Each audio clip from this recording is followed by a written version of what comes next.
लोगों का living happily में मैं नरेंद्र कुमार सहृदय स्वागत करता हूं। मित्रों, आज हम ओबेसिटी सीरीज में ही देखने जा रहे हैं। इसके बारे में जानकारी तो हासिल करेंगे ही, इसके साथ साथ हम जानेंगे कि मोटापा के मुख्य कारण क्या होते हैं, मोटापा का लक्षण क्या होता है और इसके बारे में हम जानेंगे बीएमआई कैसे निकालते हैं और मोटापा घटाने की सर्जरी क्या होती है, यह कैसे की जाती है और इसके साथ ही और भी कई अन्य बात हम जानने जा रहे हैं। मित्रों, तो आइए हम सीधा शुरू करते हैं कि ओबेसिटी होता क्या है।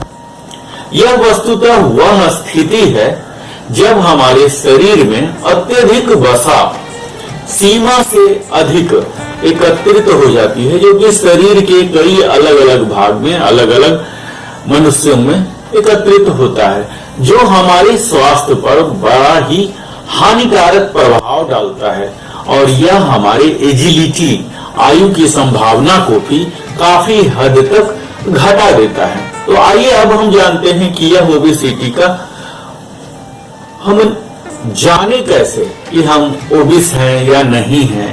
तो इसके लिए मित्रों एक प्रणाली है जिसे हम बोलते हैं शरीर भार सूचकांक, यानी कि बीएमआई, बॉडी मास इंडेक्स। इसके द्वारा हम जान सकते हैं कि हमारा क्या उचित वजन होना चाहिए। यह हमारे भार और लंबाई का अनुपात होता है। एक युवा व्यक्ति के शरीर का अपेक्षित वजन उसकी लंबाई के अनुसार होना चाहिए, जिससे कि उसके शरीर का गठन अनुकूल लगे। शरीर के वजन को मापने के लिए सबसे साधारण उपाय है बॉडी मास इंडेक्स, और यह शरीर के व्यक्ति की लंबाई को दुगुना कर उसमें वजन किलोग्राम से भाग देकर निकाला जाता है। वजन कम करने के लिए उपभोग की जाने वाली खाद्य पदार्थों में यह ध्यान रखना चाहिए कि उनमें प्रोटीन की मात्रा अधिक हो और चर्बी और कार्बोहाइड्रेट की मात्रा कम से कम हो। जब 25 किलोग्राम पर मीटर स्क्वायर और 30 किलोग्राम पर मीटर स्क्वायर के बीच जब हमारा बीएमआई आता है, तो यह मोटापा के पूर्व की स्थिति मानी जाती है, यानी कि इसे हम ओवरवेट कहते हैं। और यही जब 30 किलोग्राम पर मीटर स्क्वायर से अधिक हो जाता है, तब यह मोटापा की श्रेणी में कहलाता है। तो आइए मित्रों, हम एक नजर डालते हैं। जब आपने बीएमआई निकालना सीख लिया, जो कि भार और लंबाई का अनुपात है, तो इसको किस तरह से वर्गीकृत किया गया है। जब हमारा बीएमआई 18.5 से कम हो तो इसे हम अंडरवेट कहते हैं, कम भार के व्यक्ति कहलाएंगे। और जब 18.5 से लेकर 24.9 है तो इसे सामान्य भार, जो कि बिल्कुल आइडियल वेट कहलाएगा, वो कहलाएगा। और 25.0 से लेकर 29.9 तक को हम ओवरवेट, अधिक भार कहते हैं। और 30.0 से लेकर 34.9 तक इसे हम बोलते हैं श्रेणी 1 मोटापा, यानी कि प्रथम श्रेणी के मोटापा आ चुका है। और यही जब बीएमआई 35.0 से लेकर 39.9 है, तो इसे हम मोटापा की दूसरी श्रृंखला में रखते हैं। और यही जब बीएमआई 40.0 से भी अधिक हो जाता है, तो थर्ड लेवल का मोटापा इसे कहते हैं। मोटापा बहुत से रोगों से जुड़ा हुआ है, जैसे हृदय रोग, मधुमेह, निद्राकालीन श्वास समस्या, कई प्रकार के कैंसर और हमारे हड्डी से संबंधित भी कई रोग हैं जो कि इससे जुड़े होते हैं। तो मोटापा का अगर प्रमुख कारण जाने तो यह अत्यधिक कैलोरी वाले खाद्य पदार्थों का अगर हम नियमित सेवन करते हैं, तो यह कारण होता है। शारीरिक गतिविधियों का अक्सर अभाव हो रहा है आज हमारे लॉकडाउन में, और इससे पहले भी कई लोगों का इस तरह से रूटीन बन चुका है। और कई बार यह आनुवांशिकी का भी मिश्रण होता है, हमारे जेनेटिकल भी प्रॉब्लम होते हैं। हालांकि मात्र आनुवांशिक, चिकित्सीय या मानसिक रोग के कारण बहुत ही कम संख्या में लोग मोटे पाए जाते हैं। मोटापा कम करने के लिए सुबह सुबह पानी थोड़ा गर्म करके पीना चाहिए, जिससे कि शरीर के अंदर वसा जमा न हो पाए और जिससे हमारी मोटापा नहीं बढ़ती है। मोटापे के अगर वास्तविक कारण की बात की जाए मित्रों, तो स्त्रियों अथवा पुरुषों के शरीर के विभिन्न अंगों का आवश्यकता से अधिक फूलना अथवा मोटा होना विशेष रूप से उनके खान पान की आदतों पर निर्भर करता है। अधिकांश स्त्रियां अथवा पुरुषों को खान पान के संबंध में वास्तविक ज्ञान ही नहीं होता। वे यह भी नहीं जानते कि उन्हें कब और क्या खाना चाहिए। इस कारण अधिकांश देशों में मोटे स्त्रियों पुरुषों की संख्या लगातार बढ़ती जा रही है और ऐसा माना जाता है कि भविष्य में समय आने पर मोटापा यह महामारी का रूप लेने जा रहा है। तो इसके प्रमुख कारणों की अगर बात की जाए तो यह हमारे अस्थिर जीवन यापन का है, जिसके हम स्टैग्नेटेड लाइफ स्टाइल बोलते हैं, जहां की इनएक्टिव लाइफ स्टाइल हम बिताते हैं। और मोटापा हमारे शरीर के अगर निर्बाध रूप से वजन बढ़ रहे हैं तो यह भी एक कारण बन जाते हैं। अधिक चर्बी युक्त तो फैटी फूड, जंक फूड हम खाते हैं, इस तरह के नियमित आहार का सेवन करते हैं। हम अपने जीवन में व्यायाम, योगा, इस तरह से सक्रिय जीवन नहीं बिताते हैं। ऊर्जा के सेवन और ऊर्जा के उपयोग के बीच जब यह असंतुलन आ जाता है, यानी कि हम अधिक ऊर्जा ग्रहण कर रहे हैं और इसे कम जला रहे हैं, यह एक प्रमुख कारण होता है मित्रों। अगर यह असंतुलित को संतुलन करने में हम कामयाब हो जाएं, तो निश्चित है हम अपने मोटापा को भी दूर कर सकते हैं। कई बार इसके कारण में असंतुलित व्यवहार और मानसिक तनाव की वजह से भी कई लोग ज्यादा भोजन कर लेते हैं और जो मोटापे का कारण बन जाता है। शारीरिक क्रियाओं के सही ढंग से नहीं होने पर भी शरीर में चर्बी जमा होने लग जाती है। कई बार हम कुछ काम नहीं कर पाते हैं और फिर वो उस अंग में ज्यादा चर्बी जमने लग जाती है। बाल्यावस्था और युवावस्था के समय का मोटापा वयस्क होने तक भी हमारे साथ ही रहता है और कई लोगों को दिन में खाना खाने के बाद सोने की आदत होती है, जो मोटापे का प्रमुख कारण बन जाती है। इसके साथ ही हाइपोथायराइड भी है, जिसके कारण मोटापा होता है। अगर मोटापा के लक्षण की बात की जाए मित्रों, तो मोटापा शारीरिक और मानसिक स्तर पर जीवन में कई सारे परिवर्तन ला देता है, जिसके कारण इसके लक्षण भी परिलक्षित होने लग जाते हैं।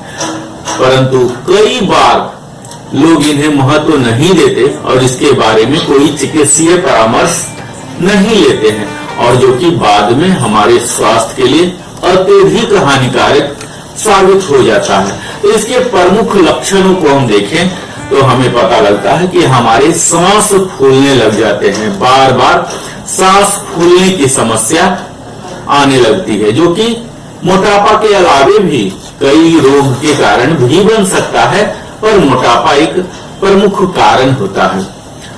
हमारे शरीर में पसीना में वृद्धि हो जाती है, अचानक से बार बार पसीना आना और वो भी बहुत ज्यादा आना, तो यह भी हमें लक्षण में है।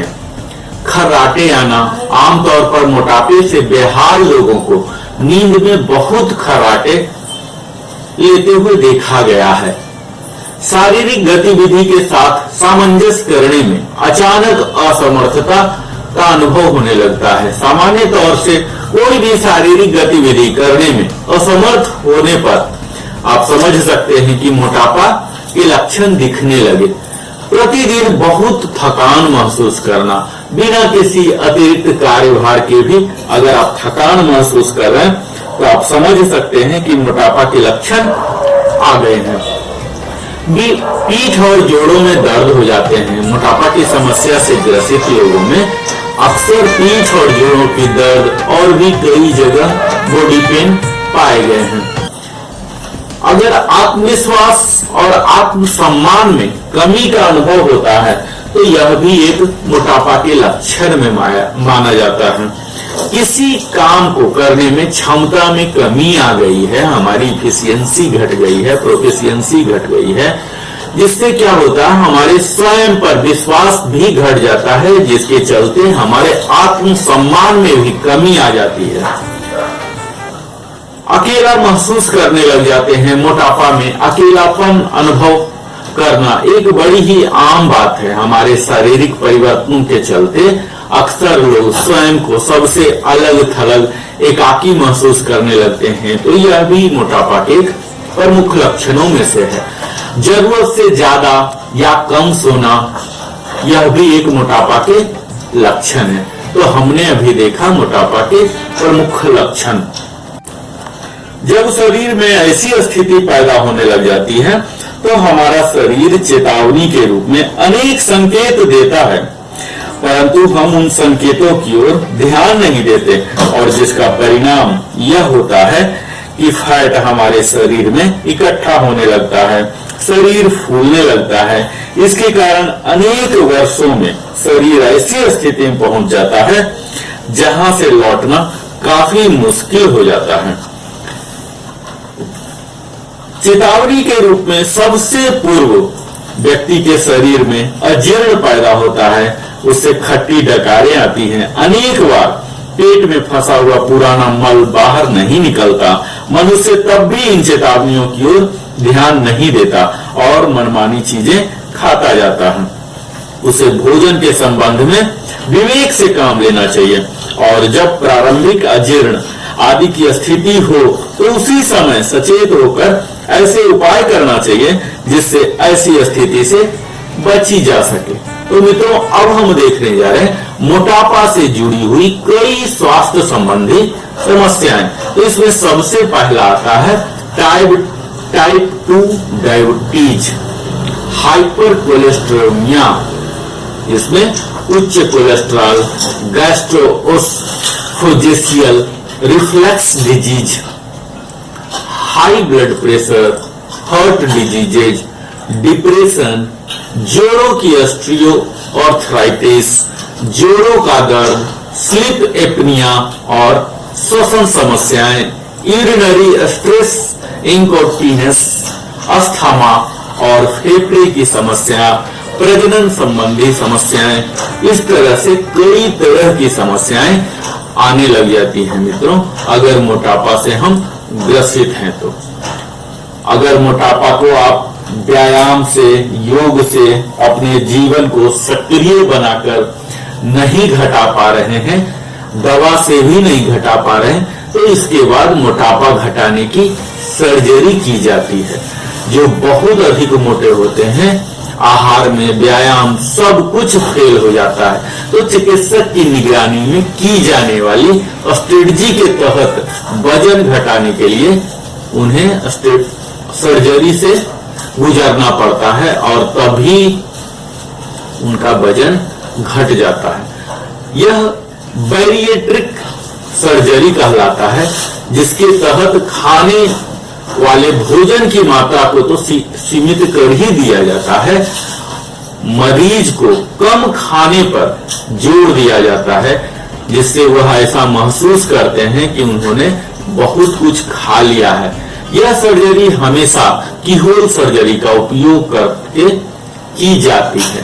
तो मित्रों, मुझे पूरी उम्मीद है आप सही समय पर सचेत हो जाएंगे और इस तरह की सर्जरी से अपने आप को बचा सकते हैं, क्योंकि मित्रों, हम सब जानते हैं मोटापा हमारे देश में एक गंभीर, जटिल और बढ़ती स्वस्थ महामारी का रूप ले रहा है। इससे अगर हमें बचना है तो अपने जीवन में योग, व्यायाम, सक्रियता और इसके साथ ही भोजन के प्रति सजगता, जीवन के विचारों में सकारात्मकता आदि कई अन्य बातों पर हमें ध्यान देना पड़ेगा, तभी हम अपने सही BMI को मेंटेन कर सकते हैं। तो मित्रों, आज हमारे साथ आप बने रहे। इसके दौरान हमने देखा कि मोटापा होता क्या है, बीएमआई क्या होता है, यह हमारे जीवन में किस तरह से उचित वजन को जानने में मदद करता है। हमारा टारगेट होना चाहिए कि हमारा वजन 18.5 to 24.9 बीएमआई के तहत हो। और हमने यह भी देखा कि मोटापा के प्रमुख कारण क्या हैं, मोटापा के प्रमुख लक्षण क्या हैं। इसके लिए हमें मोटापा घटाने के लिए कौन कौन से एक्सरसाइज करने हैं, कौन कौन से योगा करने हैं, आपको लिविंग हैप्पीली यूट्यूब चैनल पर मिलेगा। आप वहां जाकर देखिए, अपने सुविधा के अनुसार, इच्छा के मुताबिक आप चुनाव कीजिए। और इसके साथ ही हमने सर्जरी के बारे में भी जाना कि जब ये सारे तकनीक फेल हो जाते हैं तो हम चिकित्सक के पास जाकर उनसे रणनीति लेते हैं कैसे मोटापा घटाया जाए, और फिर अंततः सर्जरी भी करवाना पड़ता है। तो मित्रों, मुझे उम्मीद है आप अपने मिशन में सफल हो, मोटापा घटाने के एक स्वस्थ और खुशीपूर्वक जीवन बिताइए, यही मेरी शुभकामनाएं हैं। आप मेरे साथ अंत तक बने रहे, इसके लिए बहुत बहुत धन्यवाद नरेंद्र कुमार की ओर से।